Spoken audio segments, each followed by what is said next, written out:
안녕하세요. AI와 함께 미래기술과 투자 아이디어를 탐색하는 너디 오라클 리서치의 연구원 엘리입니다. 네, 안녕하세요. 기술을 데이터로 파고드는 누구일까입니다. 오늘 AI 대전 시리즈의 본격적인 첫 에피소드 미중 전쟁입니다. 저희가 다룰 주제가 정말 거대합니다. 바로 2025년 현재 가장 뜨거운 감자인 미국과 중국의 AI 경쟁입니다. 이 경쟁이 최근 완전히 새로운 국면에 들어섰다고 하죠. 네, 그렇습니다. 2025년 1월에 시장에 엄청난 충격을 준 결정적인 사건이 있었습니다. 중국의 딥시크라는 기업이 딥시크 R1이라는 새로운 AI 모델을 공개했습니다. 딥시크요. 생소한 이름인데 그게 왜 그렇게 중요했던 건가요? 이 모델의 성능은 오픈 AI의 최첨단 모델과 거의 비슷한 수준인데 개발 및 훈련에 드는 비용이 10분의 1에 불과했기 때문입니다. 비용이 10분의 1이라는 건 정말 충격적인데요. 그게 시장에 어떤 의미를 가지나요? 이것은 AI 개발의 근본적인 규칙이 바뀌었음을 의미합니다. 지금까지는 막대한 자본을 투입해야만 최고 성능의 모델을 만들 수 있다고 생각했는데 딥시크는 저비용 고효율 모델도 가능하다는 것을 증명했습니다. 이 소식이 전해지자마자 엔비디아 주가가 급락했고 미국 증시 역사상 단일 기업 최대 시가총액 손실을 기록하게 됐습니다. 단순히 성능 경쟁이 아니라 이제 비용 효율성이 새로운 전탱터가 되었다는 신호군요. 맞습니다. AI 경쟁의 핵심이 성능에서 비용 효율성과 혁신 속도로 이봉하고 있다는 강력한 신호입니다.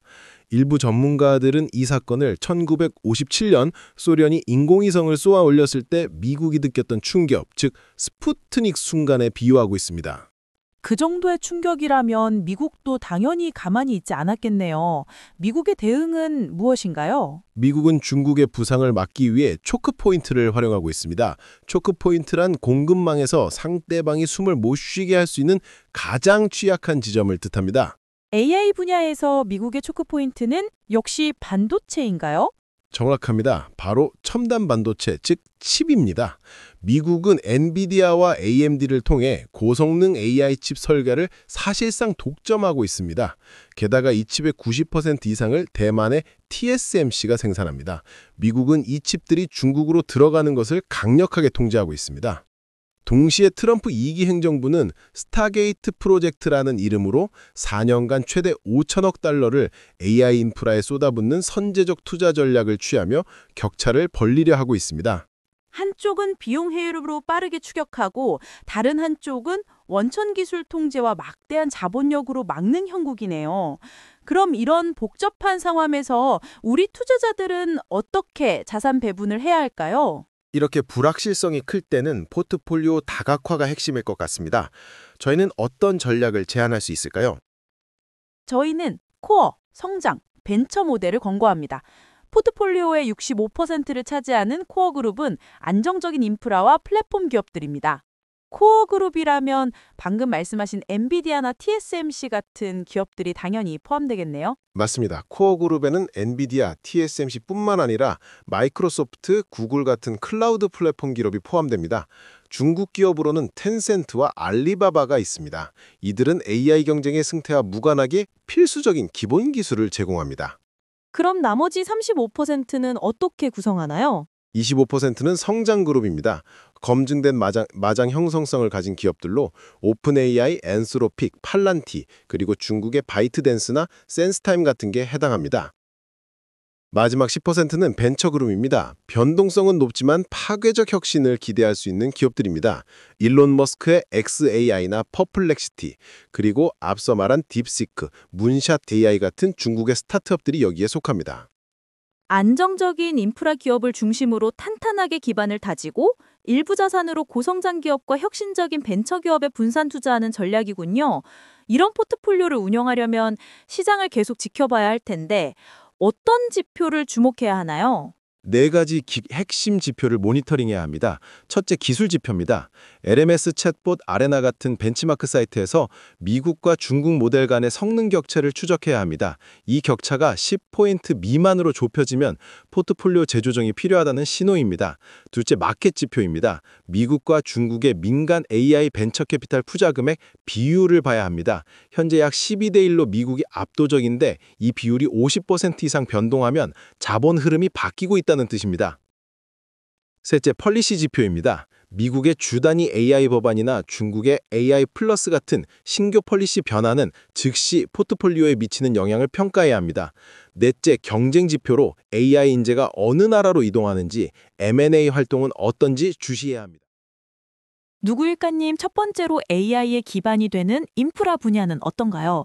역시 미국이 압도적인가요? 네, AI 인프라는 미국이 명백한 우위에 있습니다. 칩 설계는 엔비디아와 AMD가 주도하고 클라우드 시장은 아마존, 마이크로소프트, 구글이 전 세계 63%를 점유하고 있습니다. 데이터 센터 시장 규모만 봐도 미국이 1,719억 달러인데 중국은 164억 달러 수준입니다. 격차가 엄청나네요. 그럼 중국은 이걸 어떻게 따라잡고 있나요? 중국은 화웨이의 어센드 칩처럼 자국산 칩 개발로 자립화를 추진 중입니다. 하지만 미국의 칩 설계 통제력이 워낙 강력해서 단기적으로는 미국 우위가 지속될 것입니다. 두 번째로 인재와 연구는 어떻습니까? 이 부분은 양상이 다릅니다. 미국은 엘리트 인재의 60%를 보유하며 질적 우위를 가집니다. 반면 중국은 AI 논문 발표 수나 특허 점유율 70%에서 세계 1위로 양적 우위를 보입니다. 세 번째는 가장 관심이 많은 AI 모델 혁신입니다. 아까 딥시크 이야기로 시작했는데 지금 격차는 어느 정도인가요? 놀랍게도 모델 성능 격차는 거의 사라졌습니다. MMLU라는 주요 벤치마크에서 2023년에는 17.5%포인트 차이였는데 2024년 말 기준 0.3%포인트 차이로 극적으로 좁혀졌습니다. 0.3%면 사실상 차이가 없다고 봐도 무방하네요. 그렇습니다. 다만 전략이 다릅니다. 미국은 GPT나 클로드 같은 고성능 폐쇄형 모델을 선도하고 중국은 딥시크처럼 저비용 고효율 모델과 오픈소스 모델의 강점을 보입니다. 혁신의 핵심이 성능에서 효율성으로 전환된 겁니다. 네, 네 번째 응용 및 시장 분야도 차이가 크다고 들었습니다. 맞습니다. 미국은 B2C 서비스나 의료, 핀테크, 국방 AI 같은 고부가가치 전문 분야에 강합니다. 미국 벤처캐피털은 제조업 분야에 단 3%만 투자합니다. 반면 중국은 B2B와 대규모 확산에 집중합니다.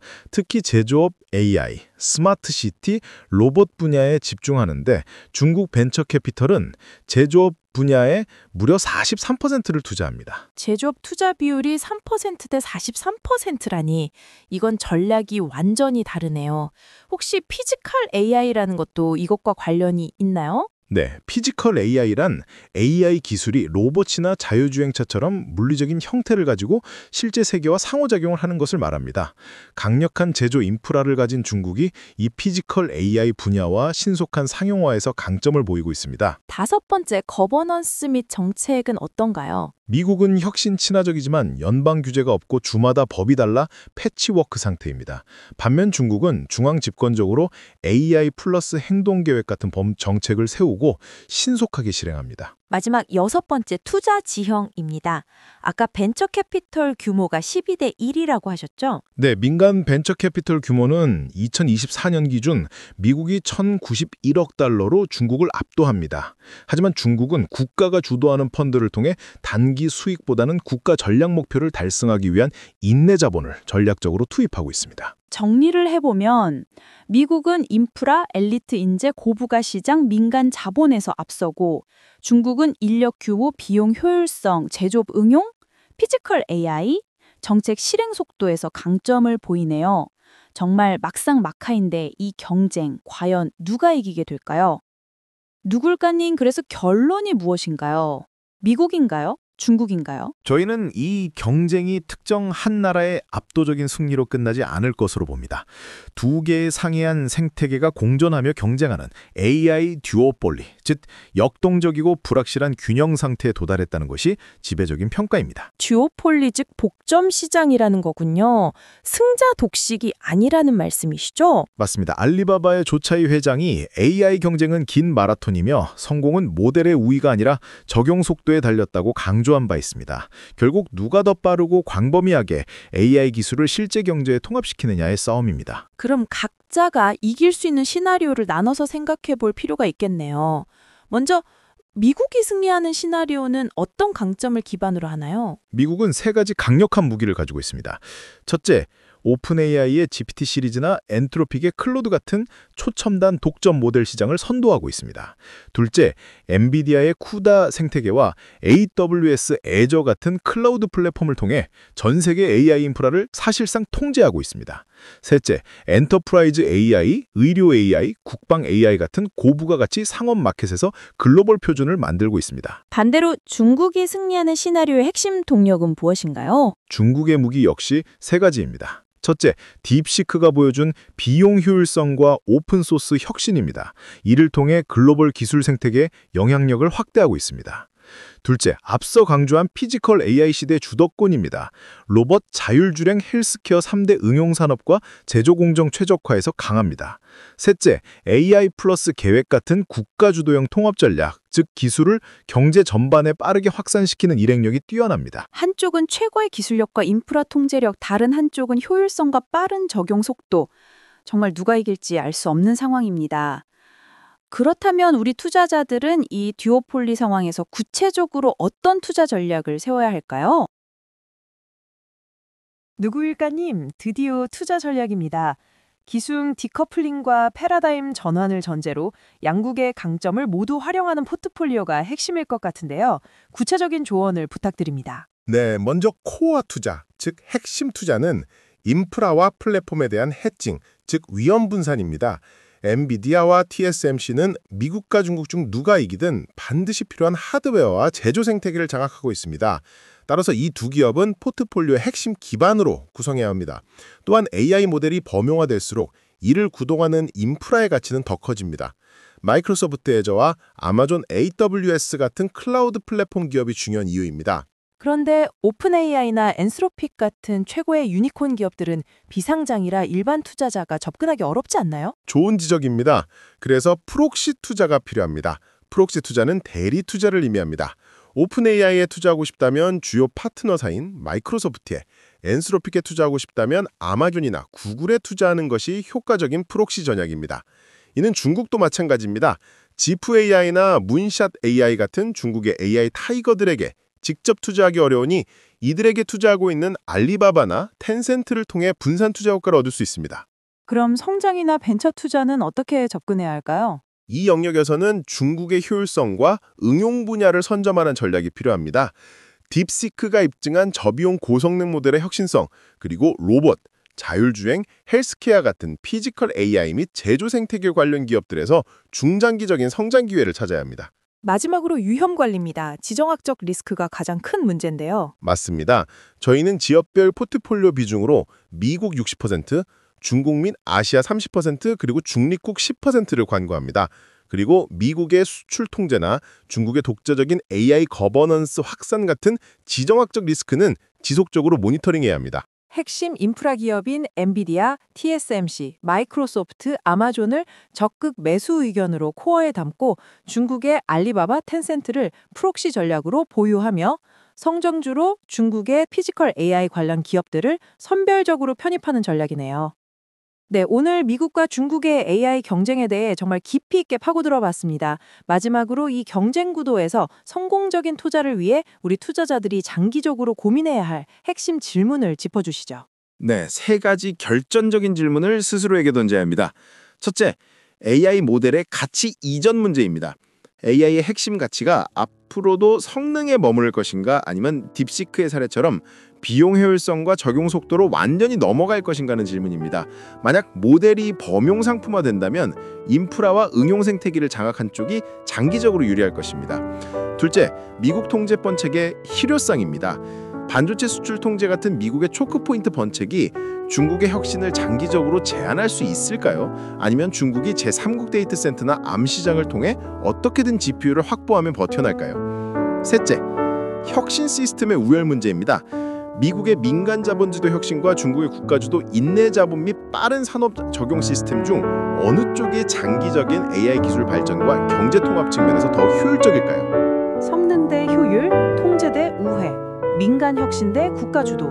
이 세 가지 질문에 대한 답을 찾아가는 과정이 앞으로의 투자 방향을 결정하겠네요.